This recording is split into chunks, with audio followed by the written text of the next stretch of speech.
YouTube. Kita tunggu beberapa detik.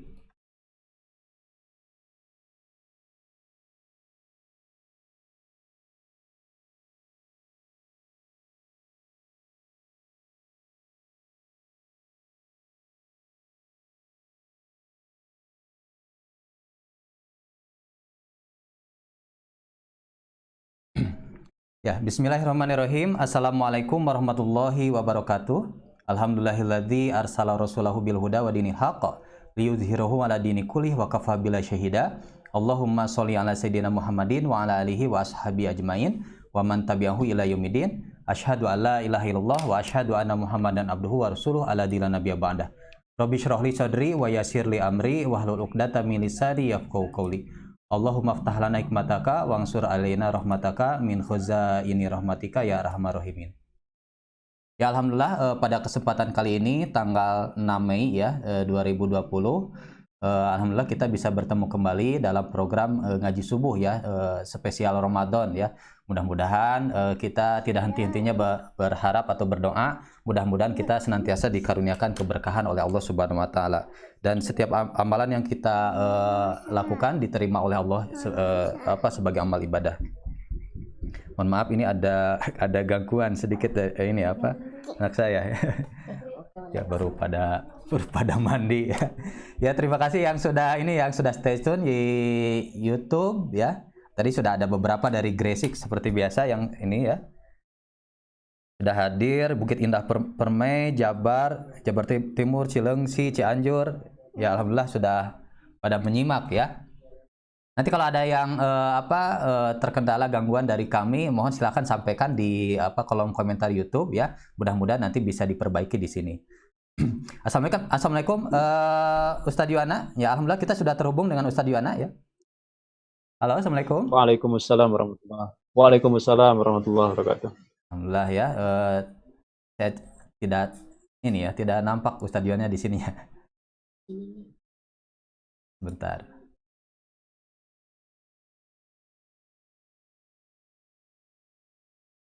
Saya coba cek lagi. Kalimantan Utara menyimak alhamdulillah ya.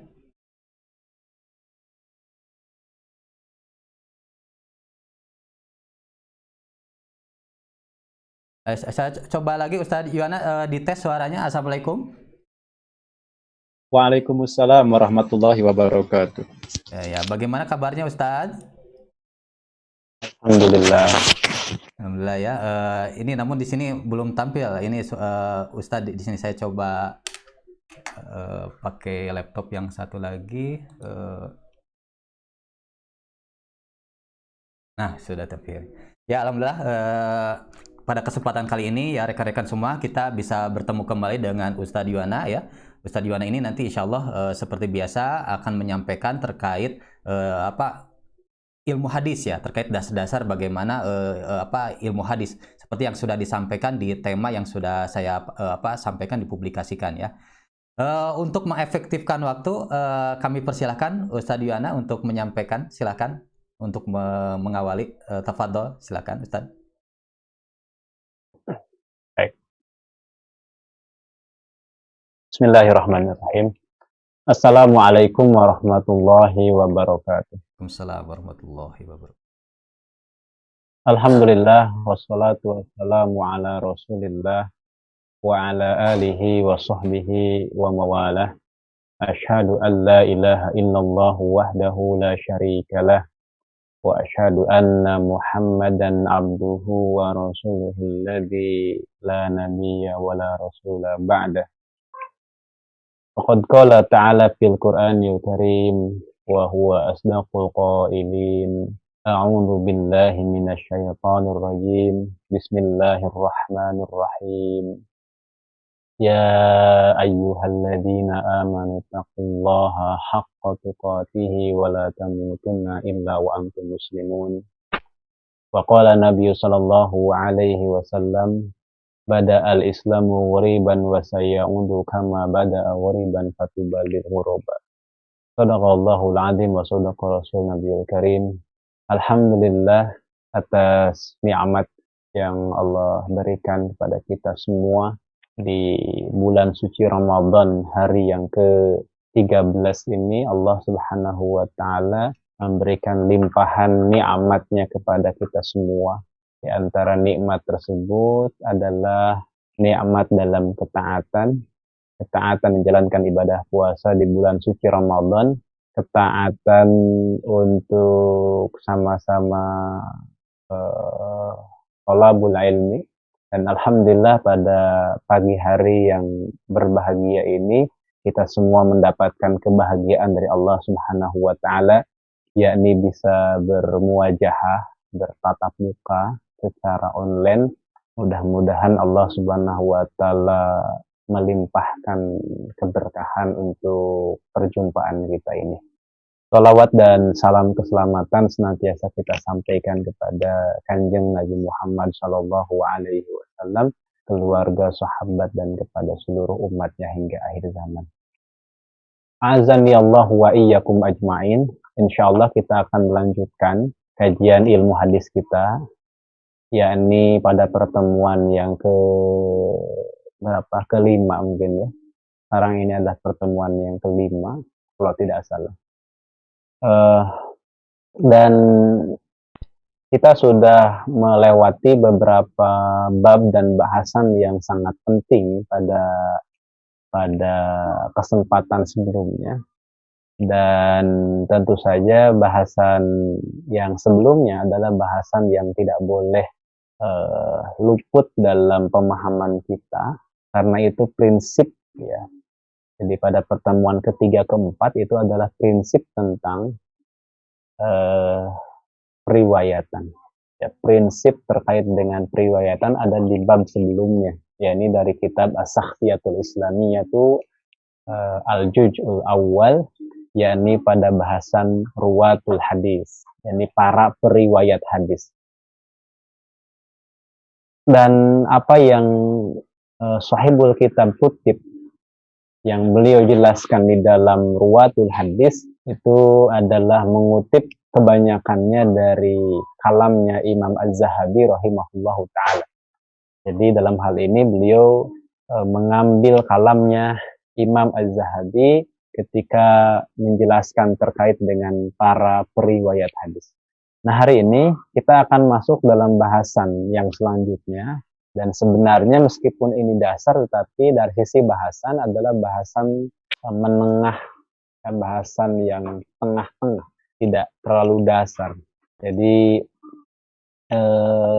kalau memang ada sedikit istilah-istilah yang mungkin asing, nanti coba kita sederhanakan sedemikian rupa agar semua bisa memahami, meskipun ya ada yang baru bergabung pada hari ini.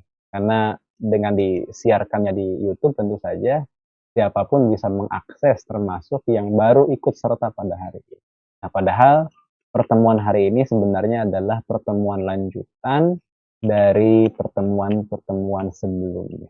Dan bahasan pada hari ini adalah bahasan yang tergolong dalam ya, tergolong tinggi dalam ilmuwan hadis. Karena kita akan masuk dalam bab yang berjudul man tuqbalu riwayatuhu wa man la tuqbalu wa bayanul jarhi wa ta'dil.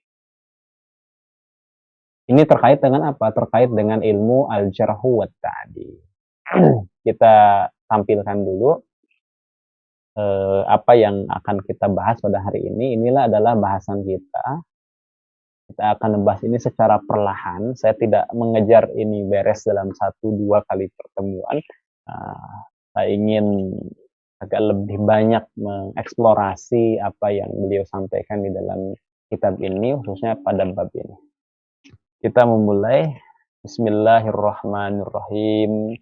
Qala al-musannifu al-allamah al-qadi al-mujahid Syekh Taqiyuddin An-Nabhani rahimahullahu ta'ala wa nafa'ana bihi wa bi'ulumihi wa bi'ulumikum fi daraini amin ya rabbal alamin. Man tuqbalu riwayatuhu wa man la tuqbalu wa bayanul jarhi wa ta'dili. Orang yang diterima periwayatannya dan orang yang tidak diterima. Maksudnya tidak diterima periwayatannya. Dan penjelasan terkait dengan jarh dan ta'dil. Jadi bahasan kita hari ini adalah bahasan terkait dengan rawi. Di sini tentu man di sini adalah menunjukkan kepada rawi. Orang atau rawi tukbalu riwayatuhu, yang diterima apanya? Periwayatannya. Waman dan rawi yang la tukbalu, tidak diterima, ya. Tukbalu wala tukbalu. Wa bayanul jarhi wa ta'dili, dan juga penjelasan, di dalamnya ada penjelasan terkait dengan al jarhu wa ta'dil. Ini adalah satu disiplin ilmu khusus dalam ilmu hadis yang awalnya merupakan cabang dari ilmu rijal, ya, awalnya adalah cabang dari ilmu rijal. Ilmu rijal sendiri adalah cabang dari ilmu terkait dengan sanad, dan sanad sendiri adalah bagian dari pembahasan hadis. Jadi emang ini bercabang terus. Hadis ada sanad, ada matan. Sanad juga di dalamnya ada banyak bahasan, termasuk terkait dengan ketersambungan dan keterputusannya, dan juga tentang ilmu rijal hadis. Ilmu rijal hadis di dalamnya juga ada banyak pembahasan tentang nama, tentang rihlah ilmiah, tentang tarikhnya, ya, termasuk tentang kedudukannya atau rutbahnya. Nah, apakah rutbahnya itu termasuk apa namanya dari golongan orang-orang yang diterima periwayatannya atau yang tidak diterima periwayatannya?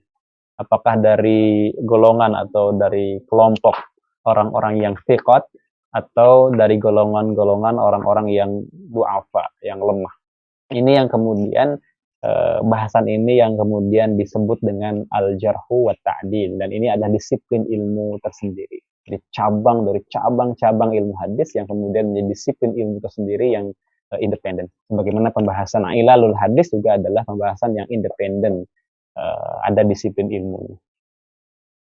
Dan bahasan al-jarh wa ta'dil tentu saja bukan bahasan pemula, tapi bahasan level menengah, karena ini sudah sangat khusus membahas terkait dengan penilaian ulama, ya, yakni ulama al-jarh wa ta'dil terhadap kualitas para rawi, kedudukan para rawi. Nah itu, ya, jadi ini yang kita akan bahas. Dan apa yang beliau ambil dari, yang beliau jelaskan dari kitab ini sebenarnya adalah banyak mengambil dari kitab Muqaddimah Ibnu Salah. Jadi kalau kita ingin memahami penjelasan Al-Allamah Syekh Taqiyuddin An-Nabhani rahimahullahu taala dalam bab ini, kita bisa merujuk kepada Muqaddimah Ibnu Salah, atau judul aslinya, ya, judul aslinya adalah Ma'rifatu Anwa'i Ilmil Hadis li Ibnu Salah, yang kemudian lebih dikenal dengan sebutan Muqaddimah Ibnu Salah, ya, Muqaddimah Ibnu Salah. Yang kitabnya saya coba tampilkan. Nah, ini kitabnya, ya. Kitabnya ini ada di bagian yang ke-23. Pada bagian yang ke-23 beliau menjelaskan tema yang kita akan bahas pada hari ini, ya. Ini an-naw'u tsalisu wal 'ishruna, bagian yang ke-23, ma'rifatu sifati man tuqbalu riwayatuhu wa man turaddu riwayatuhu wa ma yata'allaqu bidzalika min qadhin wa jarhin wa tawthiqin wa ta'dilin. Ini yang beliau sampaikan. Jadi secara judul saja sudah sangat mirip bahwa ini adalah pembahasan tentang sifat-sifat orang yang diterima periwayatannya dan orang yang ditolak. Kalau tadi nyebutnya la tuqbal, ini turaddu, ya, yang ditolak periwayatannya, dan apa-apa yang berkaitan dengan hal yang demikian dari cat-catnya, celaknya, dan kesikohan dan keadilan para rawi. Inilah yang kemudian disampaikan oleh Al-Hafiz Ibnu Salah di dalam kitabnya, yakni Muqaddimah Ibnu Salah, yang judul aslinya adalah Ma'rifatu Anwa'i Ilmil Hadis. Baik, iwafila yang dirahmati Allah Subhanahu wa taala, kita kembali ke kitab yang sedang kita bahas pada pagi hari ini.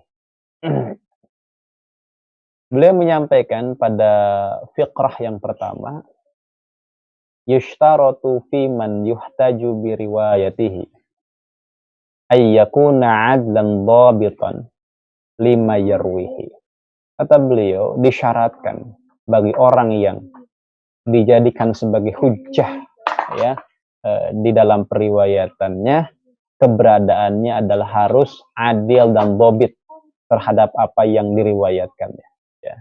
Jadi disyaratkan bagi orang yang dijadikan hujjah dalam periwayatannya, keberadaannya harus adil dan dhabit. Kita mengenal istilah ya, mengenal istilah adil dan dhabit. Ini istilah pertama yang tadi kita kenal adalah di atas ada istilah jarh wa ta'dil. Ya. Jadi sampai saat ini ya, sampai detik ini kita sudah disuguhi dengan beberapa istilah. Ada istilah al-jarh, kemudian at-ta'dil. Singkat cerita, apa itu al-jarh? Apa itu jarh?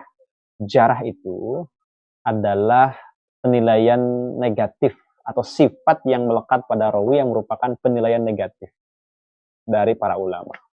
Sedangkan ta'dil adalah sifat yang melekat pada rawi yang itu merupakan penilaian positif dari para ulama ya, jarh wa ta'dil.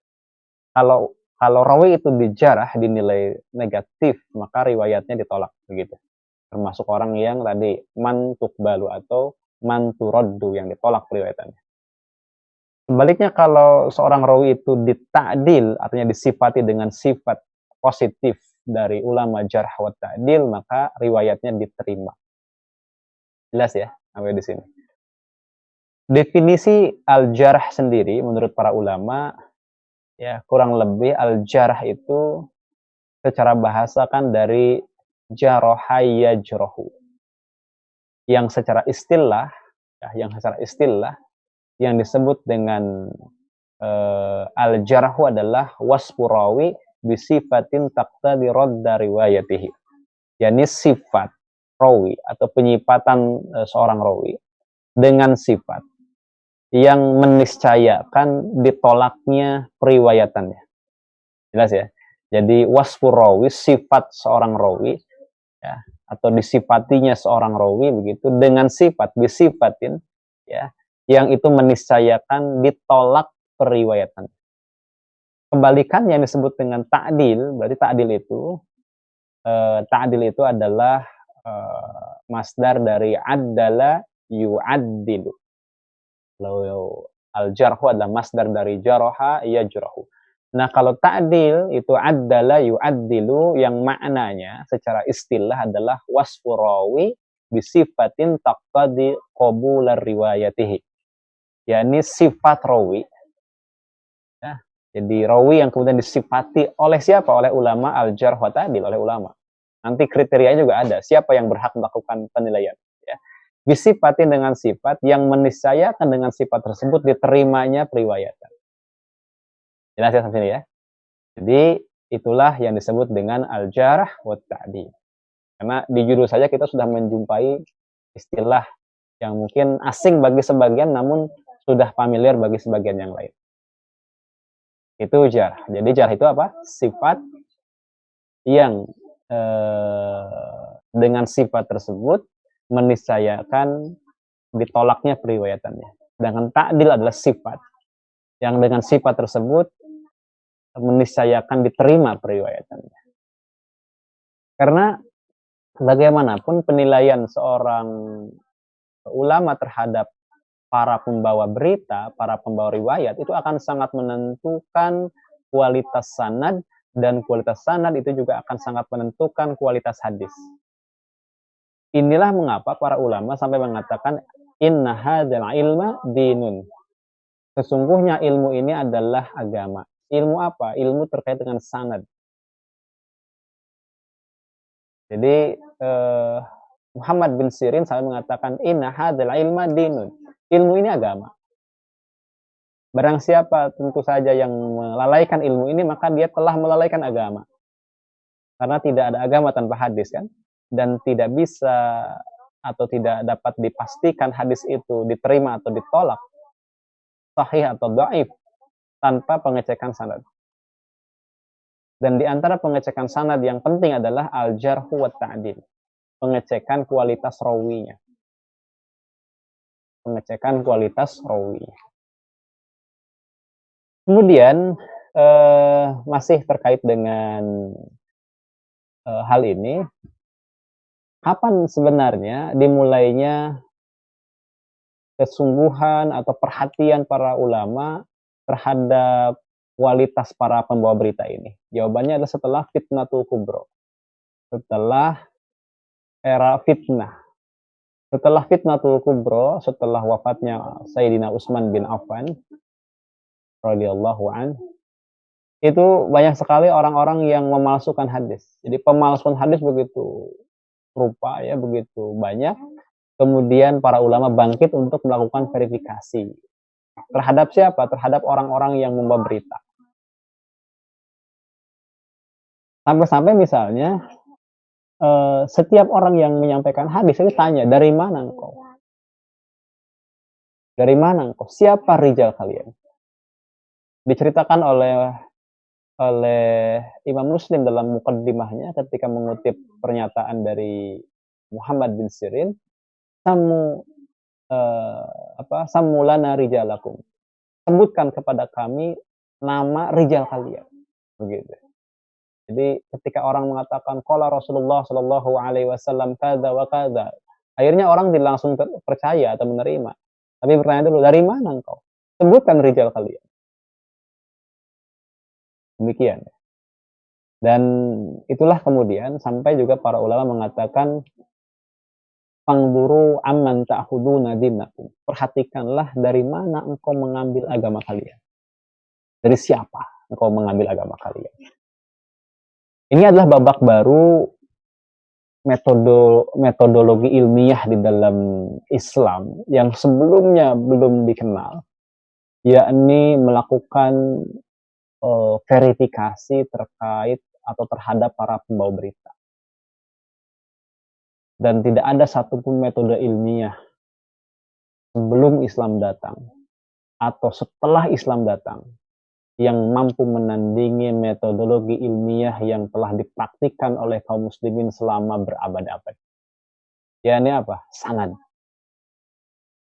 Sehingga berita atau informasi sekian abad yang lalu itu bisa dipastikan, diverifikasi apakah berita itu valid atau tidak.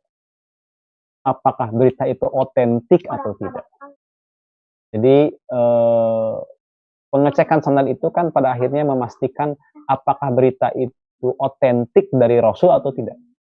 Apakah berita itu valid ataukah tidak. Nah, jadi uji otentisitas dan uji validitas hadis atau berita itu dimulai dengan apa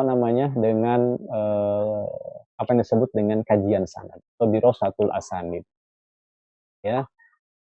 Dan ini adalah satu hal yang tidak pernah dijumpai dalam peradaban mana sampai dengan hari ini.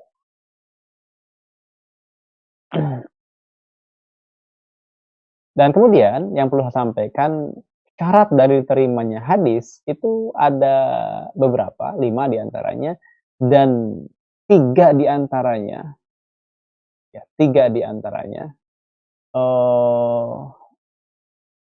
khusus terkait dengan sanad.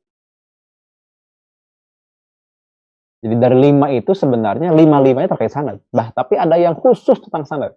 Yakni yang 3 itu. Apa? Yang pertama adalah rawinya adil, yang kedua rawinya dhabit, yang ketiga sanadnya tersambung. Ini 3-tiganya khusus tentang sanad. Kalau yang 2 lagi tidak ada syad, kejanggalan dan tidak ada ilat, ini bisa terjadi pada sanad dan juga terjadi pada matan. Tapi yang 3 ini khusus pada sanad, bukan pada matan. Baik, jadi ini adalah kajian tentang al-jarh wa ta'dil. Lanjut sekarang. Disyaratkan katanya bagi seorang rawi itu adalah atau yang diterima atau yang dijadikan sebagai hujjah dengan periwayatannya adalah adil dan dhabit. Adil dan dhabit. Apa itu adil? Dikatakan di sini Ammal 'abdu fahuwal muslimul baligh al-aqilu alladzi saliman min asbabil fiski wa huwa rimil muru'ah. Siapa itu adil? Beliau mengatakan amal adlu, adapun adil, fahuwal muslimul baligul aqilu, adalah muslim. Jadi tidak disebut adil kalau bukan muslim atau muslim. Yang kedua muslim yang balik. Yang ketiga muslim yang berakal. Ya. Kemudian alladzi salima min asbabil fiski, selamat dari sebab-sebab kefasikan dan juga dari rontoknya kehormatan atau tercemarnya kehormatan atau muru'ah. Maka adil, nah sekarang kita udah dapat definisi adil. Adil adalah satu, dia muslim, dua, dia balik, tiga, dia berakal, empat, selamat dari sebab kefasikan ini. Ya. Selamat dari sebab kefasikan dan juga yang berikutnya adalah tidak tercemar muru'ah. Demikian ya. Ini adalah definisi dari adil. Jadi bukan hanya muslim balik berakal, tapi harus selamat dari kefasikan. Apa itu fasik? Fasik itu adalah orang yang melakukan kemaksiatan secara terbuka, tanpa rasa malu, terang-terangan, atau berulang-ulang. Itu fasik. Jadi fasik itu bukan maksiat saja, tapi kemaksiatan yang memang dia demonstrasikan, dia ulangi, dan tidak merasa malu dengan kemaksiatan tersebut. Karena kalau orang yang adil, ketika dia bermaksiat, maka dia akan malu dengan kemaksiatannya, ya, tidak akan menunjukkan secara terang-terangan, dan tidak mengulangi lagi untuk secara sengaja. Dan yang berikutnya bukan hanya fasik, tidak fasik, tapi juga harus terjaga kehormatannya. Kalau terkait dengan muru'ah, maka ini terkait dengan uruf. Ya, terkait dengan uruf. Pada zaman dulu para ahli hadis, para rawi hadis itu memiliki memiliki uruf tertentu yang terkait dengan muru'ah. Apakah terkait dengan pakaian ataukah yang lain. Seringkali muru'ah ini berkaitan dengan perkara mubah namun menunjukkan kehormatan seseorang. Begitu ya. Dan berikutnya, istilah berikutnya adalah dhabit. Apa itu dhabit? Dalam bahasa yang sederhana, dhabit itu adalah cermat. Dhabit itu adalah akurat, ya. Itu dhabit. Cermat atau akurat itu dhabit. Kemudian beliau mendefinisikan, ya, wa amma dhabitu fa huwa al-mutayaqqidu ghairul mughaffal. Yani yang disebut dengan dhabit adalah orang yang mutayaqid. Mutayaqid ini orang yang siaga, ya. Jadi dhabit itu orang yang siaga dan tidak mughaffal, tidak pelupa. Ya, jadi siaga, tidak pelupa. Tidak lalai. Ini dua hal ini yang penting. Inilah definisi dhabit yang kemudian beliau cantumkan, yang beliau sampaikan dari mengutip juga apa yang disampaikan oleh para ulama terdahulu. Dia itu harus mutayaqid. Kemudian yang berikutnya adalah ghair al-mughaffal, tidak lalai, tidak lupa. Nah, kedhabitan di sini dalam kecermatan meriwayatkan itu ada tiga bentuk. Ada tiga bentuk. Bisa jadi dia meriwayatkan dengan hafalannya, bisa jadi dia meriwayatkan dengan tulisannya, atau bisa jadi dia meriwayatkan secara makna. Masing-masing asalkan memenuhi kaidahnya maka disebut dhabit. Misal, ya. Yang pertama adalah al-hafizu liriwayatihi in rawa min hifzihi. Dia seorang hafiz yang mampu menjaga hafalannya, ya, yang mampu menjaga riwayatnya, yang mampu menjaga apa-apa yang diriwayatkannya, in rawa min hifzihi, jika dia meriwayatkan dengan hafalan. Jadi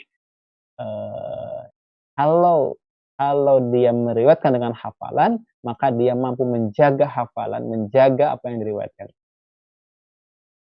Ada juga yang berikutnya disebut dengan ya ad-dhabitu li kitabatihi. Dhabit terhadap kitab.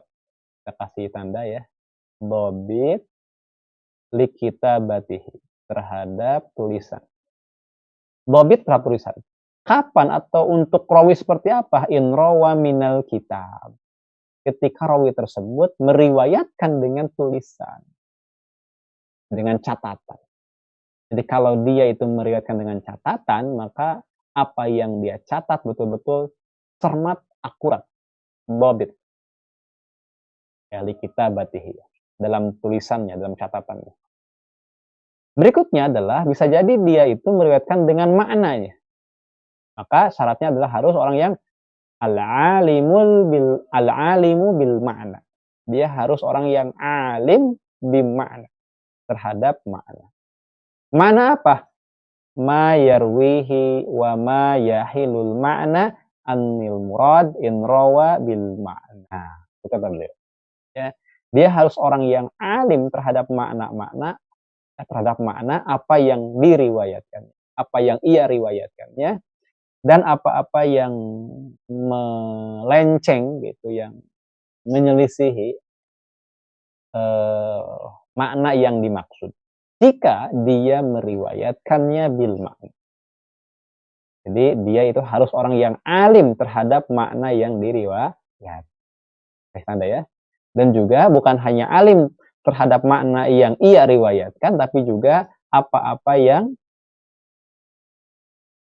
yang melenceng dari makna. Jadi harus tahu mana yang merupakan pesan utama dari suatu hadis yang dia riwayatkan secara makna, secara maknawi. Jangan sampai mengambil makna tetapi justru dia bukan orang yang alim. Justru apa yang dia sampaikan secara maknawi itu menyelisihi atau melenceng dari makna yang dimaksud. Contohnya kalau ada kalimat istisna misalnya, kecuali. Kalau ada satu kalimat begini dalam bahasa Indonesia misalnya, di kelas ini tidak ada yang hadir kecuali Ahmad. Nah, orang yang meriwayatkan secara makna dia harus alim dengan makna dan apa-apa yang dapat menyimpangkan dari makna yang dimaksud. Nggak boleh dia potong. Tidak ada yang hadir di kelas ini. Itu salah. Karena kalimat itu sudah melenceng dari makna yang dimaksud. Justru ada yang hadir di kelas itu. Siapa? Ahmad. Jadi tidak ada yang hadir di kelas ini kecuali Ahmad.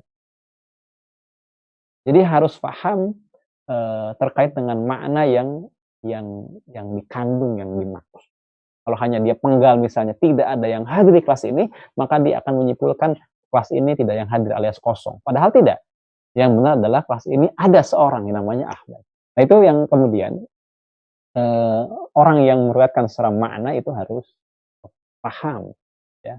Jangan sampai dia salah dalam meriwayatkan. Itu kalau rawi tersebut in rawa bil makna. Jika rawi tersebut meriwayatkan secara makna. Oleh karenanya maka yang disebut dengan dhabit kalau begitu bisa jadi dia itu meriwayatkan dengan hafalannya, bisa jadi dia meriwayatkan dengan tulisannya, atau bisa jadi dia meriwayatkan dengan makna. Oleh karenanya tidak heran kalau kita menjumpai dalam hadis Nabi Muhammad SAW yang kita jumpai dalam kitab-kitab hadis satu sama lain, ya, di dalam kitab hadis itu memiliki lafaz yang berbeda. Itu di antara contoh kecil dari riwayat bil makna itu begitu. Maksudnya sama, ya, maksudnya sama, tetapi lafaznya berbeda. Saya contohkan misalnya. Saya contohkan. Nanti insya Allah siang jam 1:30 waktu Indonesia Barat kita akan mengkaji hadis politik. Ya. Tadi saya coba buka-buka salah satu hadis Nabi yang menarik untuk kita jelaskan. Coba kita perhatikan. Ini ada satu hadis Nabi Muhammad SAW.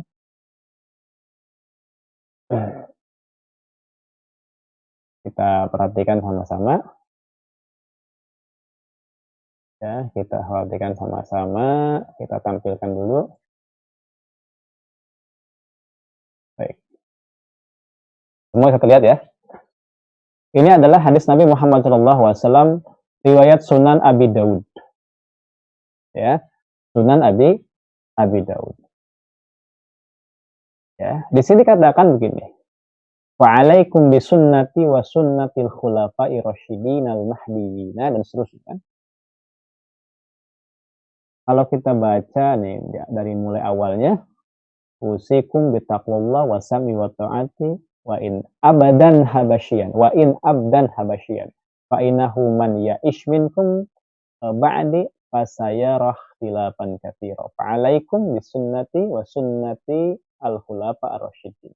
Kita perhatikan, kita bandingkan dengan lafaz di dalam misalnya Sunan Tirmizi. Dari jalur Sunan Tirmizi kita bisa menjumpai begini redaksi.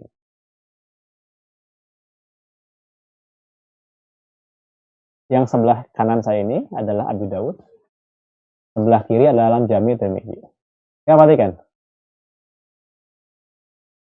Apa yang disampaikan oleh ini. Nah, ini dia. Ini sudah ketemu, kita bandingkan. Nah, sama usikum bitaqwallah wa sam'i wa ta'ati wa in abadun habasiyun. Nah, udah beda ya sedikit. Kemudian fa innahu man ya'ish min sama. Nah, wa iyyakum muhdatsatil umur fa innaha dhalalatun. Di sini enggak ada ini. Tidak ada berbeda dengan ini. Kalau ini kan ada kata-kata mana? Nah, ya, wasam wa ta'ati, kemudian apa lagi? Nah, ini dia. Fa'alaikum bisunnati wa sunnatil khulafa'ir rasyidin. Dan berarti ini enggak ada. Di sini enggak ada. Tapi di yang lainnya ada. Gitu. Ini contoh. Ini untuk yang hadis ini. Tapi kalau hadis yang satu lagi masih Jami' Tirmizi tapi beda nomor, ini ada. Tentu sudah benar ya. Nah, ini yang Jami' Tirmizi memang nggak ada ya. Jadi berbeda. Ada lafaz yang berbeda. Kalau kita bandingkan dengan Ibnu Hibban misalnya, kita buka Ibnu Hibban, maka juga redaksinya sedikit berbeda. Ya, redaksinya berbeda. Sama di sini usikum bitaqwallah wa sam'i wa ta'at dan seterusnya. Ini sama ke sini. Fa'alaikum bisunnah wa sama. Awalnya berbeda tadi. Kesininya sama. Ya. Dengan Ibnu Hibban sama. Dengan Tirmidzi sedikit berbeda. Kemudian kalau kita bandingkan dengan Baihaqi. Kalau dengan Baihaqi juga kalau tidak salah tadi saya lihat ada sedikit perbedaan. Ya. Awalnya berbeda, ya. Awalnya beda, kesininya akhirnya sama. Nah, jadi itu contoh perbedaan lafaz di dalam hadis Nabi Muhammad SAW. Itu yang sedikit, yang kecil sekali perbedaan. Sedikit sekali perbedaan. Jadi kalau demikian berarti memang ini adalah contoh kecil dari apa yang disebut dengan riwayat bil ma'na. Ya, ini contoh dari riwayat bil ma'na. Ada nggak yang perbedaan lafaznya sangat mencolok? Ada. Tetapi memiliki pesan yang sama, makna yang sama. Yang lebih mencolok perbedaannya namun pesannya sama. Kalau tadi yang saya katakan adalah sedikit, perbedaannya sedikit sekali. Baik, sampai sini sudah makin tergambar ya, mudah-mudahan apa yang dimaksud dengan riwayat bil ma'na. Kalau riwayat dengan hafalan itu berdasarkan hafalannya, kemudian kalau dengan tulisan berdasarkan tulisan. Nah, kalau bil makna itu juga bisa dasarnya hafalan, bisa juga pada tulisan. Demikian ya. Jadi sebenarnya kalau kita mau bagi hafiz itu dobit itu ada berapa? Ada 2 dobit itu. Pertama adalah dobit fis sodar, yang kedua dobit fil kitab. Yang pertama itu cermat, ya, yakni akurat, yakni dhabit secara hafalan, yang kedua adalah dhabit secara tulisan. Jika persis sekali berarti memang itu tidak meriwayatkan bil makna. Tapi kalau ada perbedaan makna, perbedaan lafaz secara mencolok tapi maknanya sama, berarti itu adalah periwayatan dengan bil makna. Jadi periwayatan bil makna itu bisa terjadi secara hafalan atau juga bisa terjadi secara tulisan. Jelas ya untuk riwayat bil makna. Saya kira itu pembahasan terkait dengan fakroh pertama jarah wa Ya, silakan yang ini yang akan bertanya bisa masuk ke kolom komentar atau bisa via chat Zoom atau bisa langsung, silakan. Untuk belajar tentang ilmu jarh wa ta'dil, beberapa kitab yang saya sarankan adalah ini yang bagus, yang ringkas, yakni Usulul Jarhi wa Ta'dil wa Ilmur Rijal, karya dari Ad-Doktur Syekh Ad-Doktur Nuruddin Aiter. Ini karya dari Syekh Nuruddin Aiter. Ini dasar-dasar jarh wa ta'dil. Tapi kalau yang lebih lengkap lagi, lebih bagus lagi adalah kitab ini. Yang biasa kami pakai di Ma'had adalah kitab ini. Judulnya adalah Ar-Raf'u wa Takmilu fil Jarhi wa Ta'dil. Untuk rujukan utama. Meski yang dijadikan sebagai muqarrarnya bukannya ini. Tapi yang lebih ringkas lagi, yang lebih sederhana, yakni apa? Tahriru qawaidil jarhi wa ta'dil. Tapi rujukan utamanya kepada Ar-Raf'u wa Takmil fil Jarhi wa Ta'dil. Ya. Kemudian ya itulah ya beberapa kitab yang penting, termasuk juga ada kitab-kitab lain. Ya. Termasuk kalau mau mengetahui lapaz-lapaz penilaian para ulama terhadap jarh wa ta'dil, bisa punya kitab mu'jam atau kamus lapaz-lapaz dan ibarat jarh wa ta'dil. Saya punya kitab ini, judulnya adalah Al-Mu'jam Al-Fazi wa Ibaratin Al-Jarhi wa Ta'dil ya. Jadi judul kitabnya adalah Mu'jamu Al-Fazi wa Ibaratil Jarhi wa Ta'dili. Ini isinya adalah terkait dengan istilah-istilah saja. Baik, kita lanjutkan dulu nanti sebelum saya respon beberapa tanya, sambil kita tampung dulu. Selanjutnya pada paragraf selanjutnya kita akan baca wa tasbutu adalatu rawi bishtiharihi bil khairi was sana'i alaihi. Wa tasbutu adalah, yakni ditetapkan keadilan seorang rawi, ya, wa tasbutu adalatu rawi, ditetapkannya keadilan seorang rawi. Itu dengan apa? Bi ishtiharihi, dengan kemasyhurannya, dengan keterkenalannya, bil khair, di dalam kebaikan, wasana'i, dan pujian alaihi, atasnya. Jadi kalau seorang rawi itu disebut adil, maka syarat yang pertama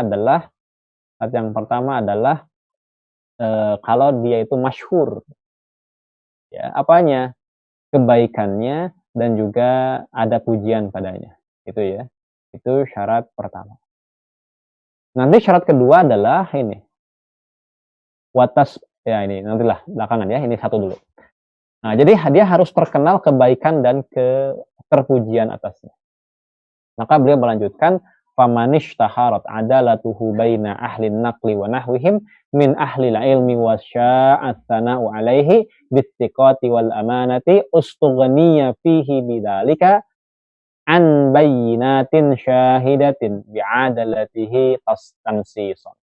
Beliau menyampaikan di sini, barang siapa katanya yang terkenal keadilannya. Jadi memang harus masyhur, terkenal keadilannya. Baina ahli naqli, di antara para ahli riwayat, wa nawhim, atau yang sejenisnya, atau yang semisalnya.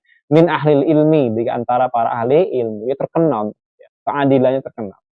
Kemudian wasya'a tsana'u alaihi, kemudian tersebar pujian alaihi, atasnya, bittiqati, bahwa dialah orang yang thiqah, wal amanah, dia orang yang amanah, maka dikatakan ustughniya, cukup. Ya, cukup ya. Yang demikian itu disebut sebagai orang yang adil. Jelas ya. Jadi Dikatakan di sini ketika dia itu tersebar kebaikannya, kemudian juga dikenal sebagai orang shikoh, seorang yang amanah, maka hal itu apa? Cukup sebagai bukti keadilannya dari seorang saksi yang menyaksikan kejadian. Yang demikian itu adalah sudah cukup. Baik, ya, sudah cukup. Menjelaskan apa? Menjelaskan tentang keadilan. Jelas sampai sini. Kedua, keadilan seorang rawi itu ditentukan oleh ini. Kita kasih tanda dulu. Nah, ini dia. Ada yang pertama ini kan, dengan terkenalnya kebaikan dan adanya pujian atasnya. Satu itu. Yang kedua sekarang ini. Beliau menyampaikan begini, wa tasbutu adalatul rawi kadzalika bita'dilil a'immah aw wahidin minhum lahu in lam yakun masyhuran bil adalati war ridha. Beliau menyampaikan bahwa penetapan keadilan seorang rawi juga dapat ditetapkan, ditentukan berdasarkan apa? Bita'dilil a'immah, dengan pentakdilan para imam, yakni apa namanya, rekomendasi atau endorsement atau tazkiyah atau testimoni para imam. Apakah harus banyak? Enggak ternyata, tapi awahidin minhum, atau juga sebagian dari mereka. Jika apa? Ya, jika memang rawi tersebut tidak terkenal keadilannya dan keridhoannya. Jadi kalau masyhur maka cukup. Kalau tidak masyhur tapi ada ta'dil dari satu saja a'immah, satu dari kalangan para a'immah, para imam, maka itu juga disebut dengan proses atau bentuk pentakdilan. Jadi seorang rawi itu adil ketika satu terkenal, yang kedua ketika ada rekomendasi, ada tazkiyah, ya, ada tazkiyah. Paham ya? Jadi ada dua di sini. Jadi kalau ada pertanyaan, dengan cara apa kita mengetahui keadilan? Jawabannya adalah ketika masyhur kebaikannya, yang pertama ya, dan pujian atasnya. Yang kedua adalah ketika ada ulama jarh wa ta'dil, jadi para imam yang mentakdilnya. Yang mentakdilnya. Yang mentakdilnya. Allah, saya kira ini sudah sangat jelas sekali terkait dengan bagaimana ta'dil dan ojahnya belum ya, baru ta'dil, nanti tajrihnya nanti belakangan. Ini baru ta'dil. Dan juga baru bicara tentang standar keadilan dengan cara apa.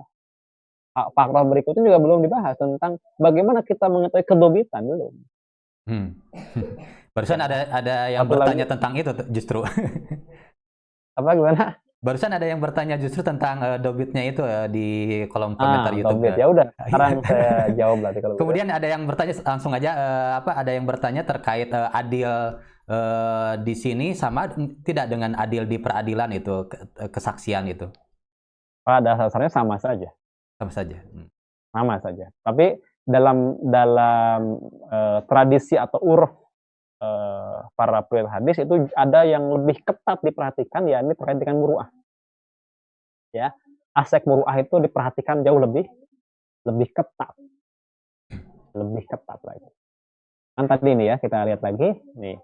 Sama kan, adil dalam peradilan sama, yakni al-muslimu, al-balighu, al-aqilu, sama aja. Kemudian salima min asbabil fiqh, sama saja. Sama ya. Tapi aspek tidak tercemarnya muru'ah, ini yang kemudian dalam tradisi atau uruf para periwayat hadis itu jauh lebih ketat diperhatikan. Betapapun dia tidak fasik, artinya dia memang orang yang soleh misalnya, tapi tidak pandai menjaga kehormatannya, maka biasanya ditolak oleh para ulama hadis dan periwayat. Itu. Dan sedikit lagi, satu paragraf lagi sebelum kita hentikan sejenak untuk menyimak yang bertanya. Beliau melanjutkan begini. Wa yu'rafu kaunu rawi dhabitan bi an tu'tabara riwayatuhu bi riwayati thiqatil ma'rufina bid-dhabti wal itqan fa in wujidat riwayatuhum wafaqatan walau min haitsul ma'na li riwayatihim aw muwafaqatan laha fil aghlab wal mukhalafatu nadiratun urifa hina idzin kaunuhu dhabitan sabtan. Jadi kalau keadilan itu kan tentang keimanan, tentang ketakwaan. Maka cara mengujinya adalah terkenal tidak dia. Bagaimana penilaian para ulama? Gitu ya. Ada dua indikator.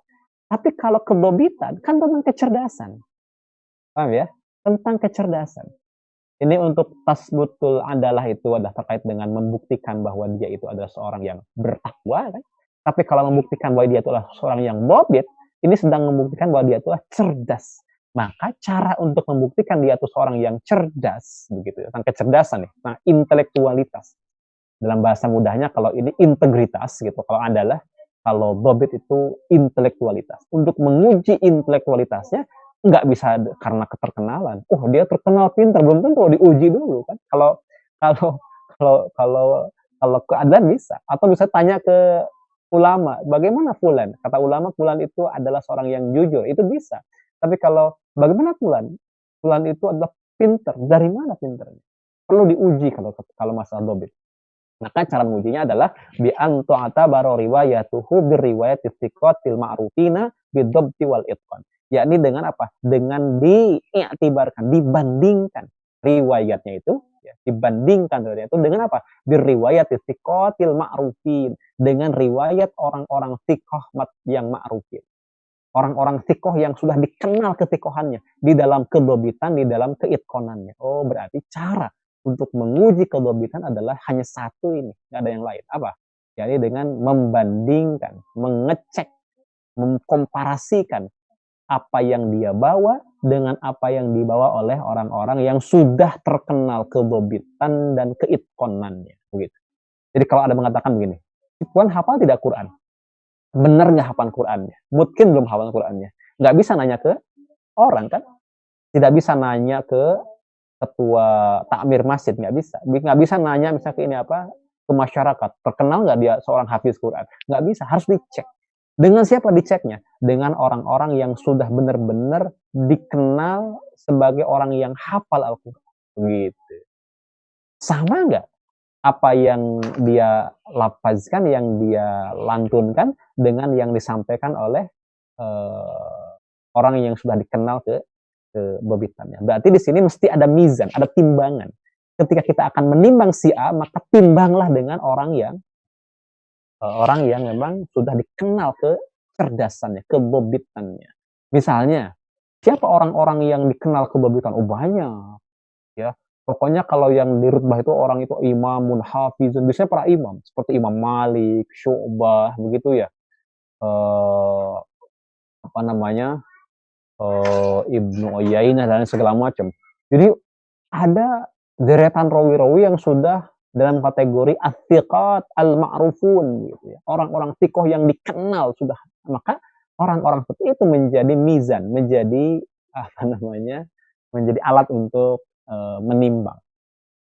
Fa'in wujidat, nah ini penting deh ya. Fa'in wujidat riwayatuhum muwafaqatan. Jika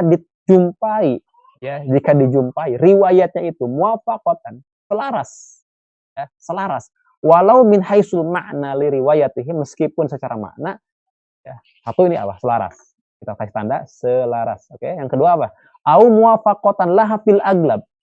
Kalau ini kan selaras persis banget. Kalau ini apa? Muwafaqahnya fil aglab. Jadi pada kebanyakannya.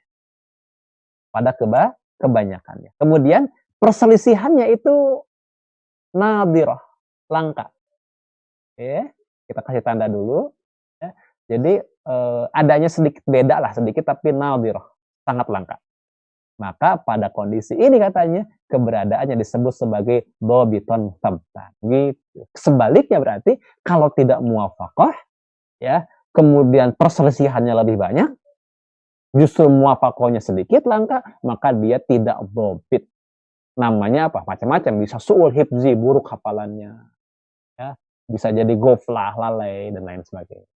Nah, itulah cara menguji kedobitan. Dan ini siapa? Pekerjaannya para ulama al-jarh wa ta'dil sejak zaman dulu. Hari ini kita tuh tidak melakukan jarh wa ta'dil. Kita itu tinggal merujuk, tinggal mengutip kepada ulama-ulama jarh wa ta'dil yang kemudian telah didokumentasikan oleh para ulama setelahnya dalam kitab-kitab. Termasuk dalam kitab tarojim, dalam kitab biografi para rawi. Seperti misalnya Tahzibul Kamal, Tahzibut Tahzib, Takribut Tahzib, Syarul A'lamin Nubala, ya, kemudian lagi Tarikhul Kabir, dan kitab-kitab yang lain. Kitab At-Tiqat, ya, pokoknya kitab-kitab yang berkaitan dengan terjemah atau biografi para rawi semuanya. Tapi sampai di sini. Ya, mungkin yang ini yang di Zoom bisa Ustadz seleksi ya pertanyaan-pertanyaannya yang Ya, langsung boleh. berkaitan Saya ya. cari ya, saya cari yang sudah ya. dibahas Ya. sekiranya nggak Baik. perlu di ini. Ini ada pertanyaan, apa Ustadz mau nanya apakah ada perbedaan adil? Udah ya tadi ya? Ya, dalam sudah, ya. dalam riwayat hadis dengan apa? Seorang pemimpin yang adil. Kalau pemimpin lain lagi kalau pemimpin. Kalau pemimpin itu berarti keterkaitan dia dengan tugas dan fungsinya. Bukan hanya adil secara personal, tapi juga adil ketika memutuskan. Tapi prinsipnya sama saja. Jadi adil dalam pengadilan, adil dalam periwayatan, adil sebagai pemimpin sama saja. Adil itu ya begitu. Al-muslimul balighul aqilu. Apa lagi? Man salima min asbabil fiski wa harimil muru'ah. Sama saja. Yang membedakan adalah apa yang dia lakukan kan. Kalau dalam periwayatan berarti adil dalam periwayatan, dalam menurunkan hadis. Ya. Kalau dalam persaksian dia adil dengan apa yang dia saksikan. Di pengadilan nanti dia akan bersaksi. Bagi pemimpin berarti adil juga ketika dia akan memutuskan. Ya. Iya. Termasuk memutuskan dengan hukum Allah lah ciri pemimpin yang adil. Berikutnya adalah dari Abu Fatimah. Terkait adanya syadz dalam hadis, apakah memang baru bisa diketahui saat dibandingkan dengan hadis lain yang perawinya lebih thiqah? Iya, itulah pembahasan syadz itu nanti, itu belakangan. Jadi bisa jadi suatu sanad hadis itu sahih sanad hadis itu. Tapi hadisnya jadi dhaif. Kenapa? Ketika dibandingkan dengan jalur lain, bertentangan dengan yang lebih thiqah. Maka yang bertentangan dengan yang lebih thiqah namanya syadz. Begitu. Dan syadz itu adalah dhaif. Meskipun awalnya sanadnya apa? Sahih. Demikian juga sebaliknya ketika sanadnya juga misalnya dhaif awalnya, kemudian ketika dibandingkan dengan jalur yang lain ternyata banyak yang jalur yang menguatkan, maka justru hadisnya bisa jadi sahih li ghairihi atau hasan li ghairihi. Baik. Apakah cukup kita nih pertanyaan berikutnya ya? Apakah cukup kita katakan bahwa hadis itu palsu ketika perawinya tidak adil dan dhabit ya? Atau ada faktor lain? Oh, nanti kita harus paham lafaz jarh wa ta'dil. Belum sampai sana bahasan kita. Kalau seorang rawi itu keadilannya itu pada kecacatan yang parah seperti halnya dia itu kazib, orang yang mendustakan Nabi Muhammad, atau bahkan dia kazab, memang dia pendusta, dajjal, sangat pendusta, maka hadisnya adalah palsu. Begitu. Jadi menentukan hadis palsu itu adalah diantaranya adalah dengan melihat jarah pada rawi yang dijarah oleh para ulama sebagai pendusta atau orang yang mendustakan hadis, maka hadisnya adalah palsu. Ya, kita belum masalah kejarahnya belum. Ini masih definisi adil dan dhabit ya. Belum pembahasan ta'dil, tajrih, termasuk lafaz jarah, kemudian tingkatan jarah wa ta'dil. Kayaknya memang bab ini akan menjadi bab yang terpanjang kelihatannya karena satu paragraf itu sebenarnya panjang pembahasan. Berikutnya, bagaimana kita membedakan hadis yang dibuat secara akurat redaksi kata-katanya oleh perawi dhabit dengan hadis yang dinyatakan hanya berdasarkan makna? Dengan i'tibar nanti. Ketawanya i'tibar. Ya, dengan membandingkan berbagai jalur periwayatan. Jadi semua itu akan jelas dengan i'tibar. Nanti dengan i'tibar kita akan bisa membandingkan matan. Ada muqaranah sanad, ada muqaranah matan, kita bandingkan. Nanti ketahuan. Halo, Ustaz. Berikutnya apakah ya kita ke YouTube dulu, menyapa di kolom komentar YouTube mungkin sebentar. Ya. Ini ada pertanyaan yang berkaitan ya dari Abu Ahnaf ya. Dari Abu Ahnaf bertanya, Ustadz, di sebagian kitab ada keterangan tentang jarah, yaitu jarah yang tidak beralasan, jarah yang tidak diterangkan sebab, dan jarah yang disebutkan sebabnya. Boleh diterangkan Ustadz tentang ini gitu? Seperti itu pertanyaan dari Abu Ahnaf. Nanti kita akan bahas di bahasan jarah. Kita belum. Ya, itu kan belum sampai ya. Mohon bersabar. Ya. kita kan baru sampai kepada pembahasan definisi adil dan definisi dhabit dan muqaddimah tentang jarh wa ta'dil. Jarh wa ta'dil itu punya kaidahnya. Misalnya gini tadi. Bagaimana satu orang dijarah? Apakah yang menjarahnya itu harus dua orang minimal ataukah cukup satu orang? Itu kan ikhtilaf. Tapi yang ashah yang lebih tepat adalah bisa cukup oleh satu orang. Ya, baik mentadil atau menjarah bisa cukup oleh satu orang. Kemudian misalnya pada diri satu orang itu ada yang menjarah juga ada yang mentadil, begitu ya. Orang yang sama ditakdil oleh ulama yang lain tapi dijarah oleh yang lain, mana yang di depan? Karena kaidahnya, yakni al-jarhu muqaddam. Jarah yang diutamakan. Idza kana mufassaron, kalau dia menjelaskan sebab-sebabnya. Kalau menjelaskan alasan-alasannya. Tapi kalau tidak mufassar jarahnya, maka ta'dil yang dimenangkan. Kemudian beda juga antara menjelaskan sebab dengan mengetahui sebab, itu beda. Seluruh ulama yang mentakdil, yakni ulama muaddil, dan ulama yang mentajrih, yakni yang disebut dengan ulama yang menjarah atau jarih, itu harus arif, tahu tentang sebab kejarahan dan sebab keadilan. Tapi kalau apakah harus diungkapkan, yang harus diungkapkan itu hanyalah yang menjarah. Ya gitu ya. Terus bagaimana kalau tanpa alasan? Banyak nih kaidahnya di kitab yang biasa kita gunakan di Mahad itu setidaknya kalau tidak salah ada berapa? Ada 16 qawaid ya, ada 16 kaidah. Ya, ada 16 kaidah. Ada 16 kaidah. Begitu. Jadi nanti akan kita bahas. Nah, ini juga sama dengan pertanyaan di kolom ini komentar Zoom kan? Yeah. Di Zoom juga ada pertanyaan, apakah benar pernyataan bahwa bila ada perselisihan terkait dengan status seorang perawi, ada yang menjarah dan yang mentakdil, apakah benar yang dijarah dahulukan? Ya, nanti pembahasan. Kisi-kisinya tadi itu, kisi-kisinya ya. Jarh dahulukan idza kana mufassaran. Loh, bagaimana mufassar itu? Nanti ada penjelasan. Jarh didahulukan ketika jarhnya itu disertai dengan alasan. Ya, disertai dengan penjelasan. Tapi saya akan jelaskan nanti pada bahasannya, biar nggak loncat-loncat. Ini masih muqaddimah al-jarh wa ta'dil dan definisi adil dan dhabit. Cukup sampai sini? Ya. Ya, ternyata sudah terlewat juga ini waktunya. Di YouTube udah habis ya? Di YouTube ada sebetulnya, tapi yang berkaitan secara langsung sudah terjawab.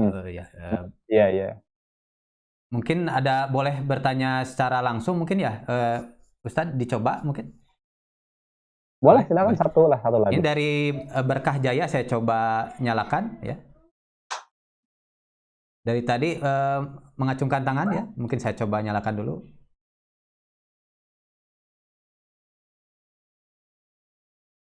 Ya, tidak. Tadi Akhi Verli ya.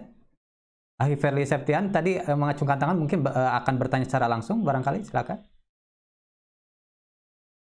Silakan mengacungkan tangan kembali.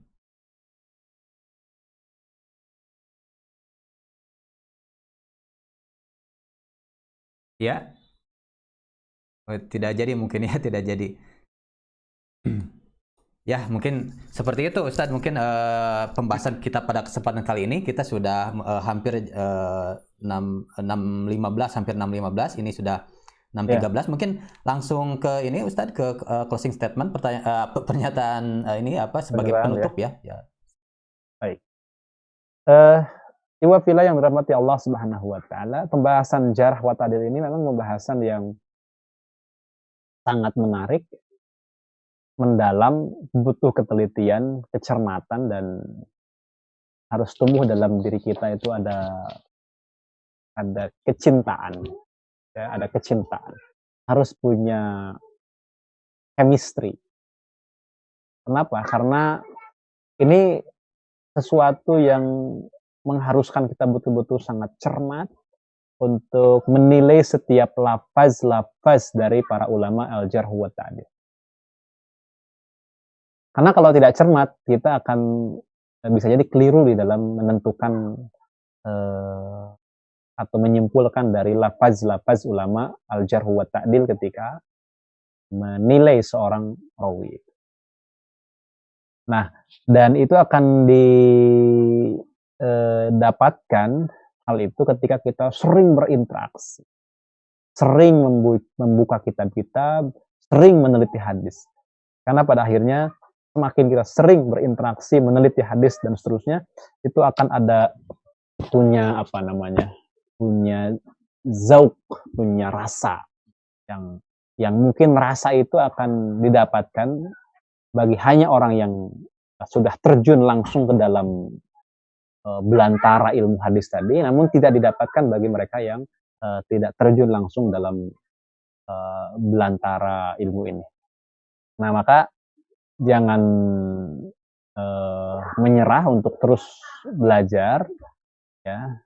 Apapun kecenderungan kita, misalnya kita senang di ilmu apapun, namun ilmu hadis ini adalah bagian dari agama kita, sekali lagi.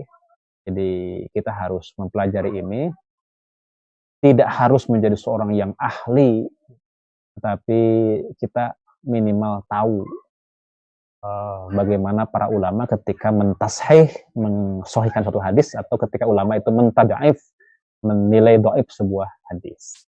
Kita tahu alasannya seperti apa, dan kita bisa menentukan sikap terhadap perbedaan jika ada perbedaan dalam tashih dan tadaif di kalangan para ulama.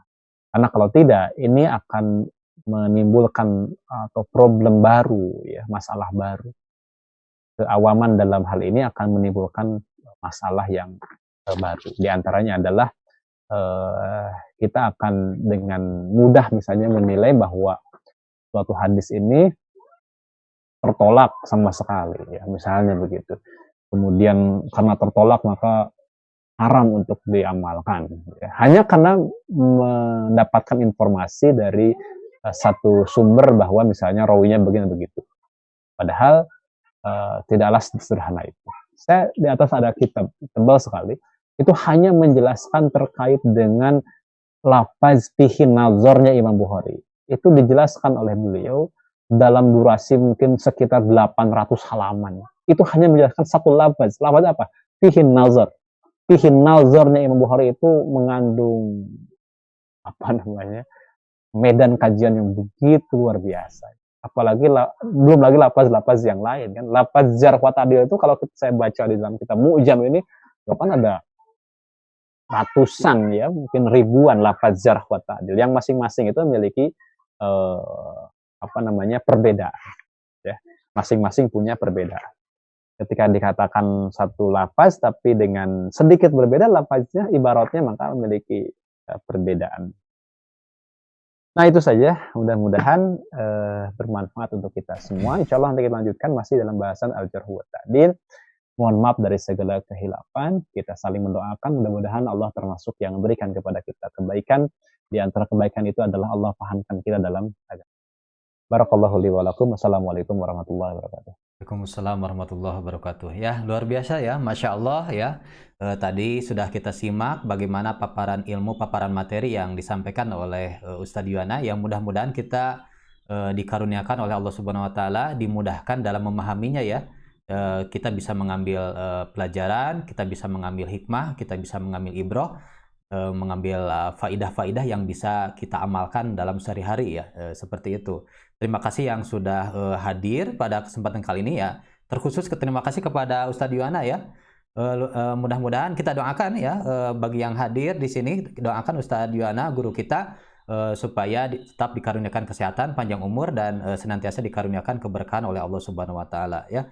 Bagi yang di Zoom juga silakan saling mendoakan ya, di Zoom ataupun yang hadir di YouTube. Demikian, tak terasa ya, saya sendiri sangat menikmati gitu ya. Tak terasa waktu ini ternyata sudah lewat ya. Mohon maaf jika sudah melewati batas waktunya. Demikian, untuk menambah keberkahan, mari kita membaca surat Al-Asr, hamdalah dan doa kifaratul majlis. A'udzubillahi minasyaitonirrajim. Bismillahirrahmanirrahim. wal 'asr innal insana lafi khusr illal ladzina amanu wa 'amilus solihati wa tawassaw bil haqqi wa tawassaw bis sabr. Alhamdulillahirabbil alamin. Subhanakallahumma bihamdika asyhadu an la ilaha illa anta astaghfiruka wa atubu ilaik. Terima kasih atas kehadirannya. Mohon maaf jika ada kekurangan, atau ada kesalahan dari kami. Wassalamualaikum warahmatullahi wabarakatuh. Waalaikumsalam.